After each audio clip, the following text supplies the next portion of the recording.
জিভে পানি আসার মতো মজাদার একটি ভর্তা। আমরা বাঙালিরা কিন্তু মাছে ভাতে বাঙালি, যেমন তেমন ভর্তাও কিন্তু আমাদের খুবই প্রিয় একটি খাবার।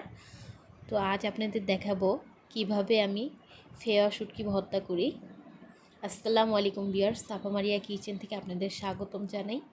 এখানে আমি ফেওয়া শুটকি, কাঁচামরিচ আর নিয়েছি পেঁয়াজ আর রসুন। এখন এগুলো আমি একে একে ভেজে নেব।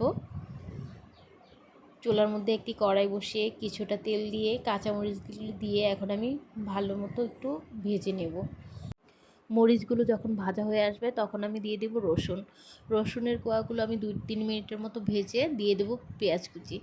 এটাও আমি 4-5 মিনিটের মতো ভেজে নেব। নিয়ে এখন আমি নামিয়ে নেব যখন একটু ব্রাউন কালার হয়ে আসবে। এখন একটা বাটির মধ্যে নামিয়ে নেব।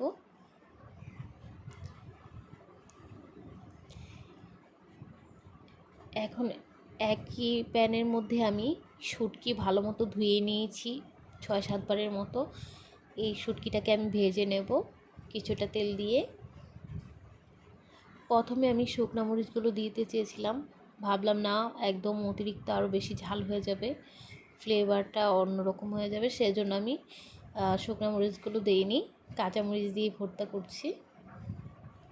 এখন আমি কাঁচামরিচ, রসুন, পেঁয়াজ বাটা হয়ে গেছে, দিয়ে দিয়েছি শুটকিগুলো ভালো মতো মিক্স করে নিয়েছি 2-3 বারের মতো বেটে।